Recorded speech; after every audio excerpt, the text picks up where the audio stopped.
All right, let's talk about the stitch width knob now.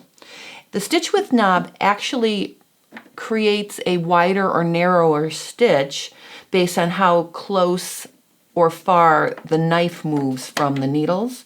The stitch width knob is this top knob, so you can see that the knob has two sets of numbers on it. The larger number is the distance from the 01 or left needle to the knife, and the smaller number is the distance between the 02 or right needle to the knife. The widest you can create your stitch on the Ovation is a 7.5 millimeter if you're using the 01 or left needle, and a 5 millimeter stitch if you're using the 02 or right needle. And then I can scroll all the way down to the narrowest, which would be a 3 millimeter stitch for the right needle and a 5.5 millimeter stitch for the left needle. So depending on whether you're using, you know, both needles or just the left needle, you can create a wider stitch because there's more space between the needle and the knife.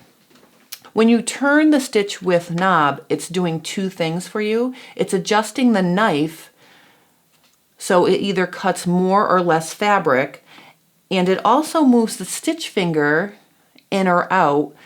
The farther out the knife is, the more fabric is being left between the needles and the cut edge, the more support you need. So it also adjusts the stitch finger for you. I want you to watch the knife and the stitch finger right here. Okay, see the stitch finger? I want you to watch those two things while I increase the width of the stitch. Ready? See how the knife moves out and the stitch finger is moving out?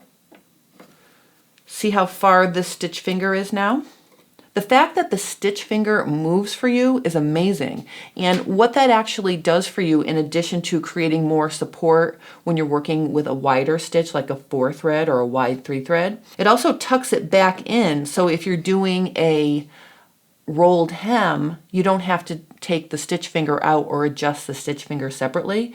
So I think it's very cool that the knife and the stitch finger move together. So it's going to support your stitch, and it's going to control the amount of fabric that's being cut off. All right, so that's how the stitch width knob works. Let's look at some examples of what happens at various settings. The first thing I want to show you is I stitched 2 samples of the 3 thread narrow stitch, and I just did that and I played with the width adjustment to show you how the fabric might not fill the looper threads. This sample over here on the right, I stitched using the 3.0 millimeter stitch width, and you can see that it doesn't fill up the looper threads. See how the looper threads are hanging off the edge? All right, the one on the left I stitched with the 5 millimeter width, and you can see that it does fill up the entire, the fabric fills up those loopers, and it looks really nice. So this is an example of one thing you're going to be looking for when you stitch a sample of the fabric you're going to be working with. You want to make sure the fabric is filling the stitch. Now let's stitch on some knit, and I'll show you what happens when there's too much fabric and it bunches up underneath the looper threads. Let me show you that next.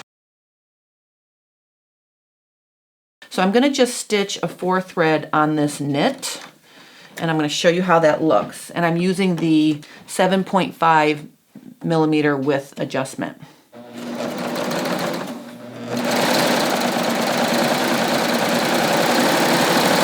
So as you can see from this sample, the fabric is buckling underneath the looper thread, and what that means is there's too much fabric, you know, it's too wide for it to lay flat under the looper threads when you're working with a heavy knit like this. Okay, this is a pretty substantial knit. So this would be an example of too much fabric. I've already stitched it at a narrower width adjustment. I set this one at the 6.5 width adjustment, and I just want to show you the difference. So you can see on this sample that the fabric is laying flat underneath the looper threads.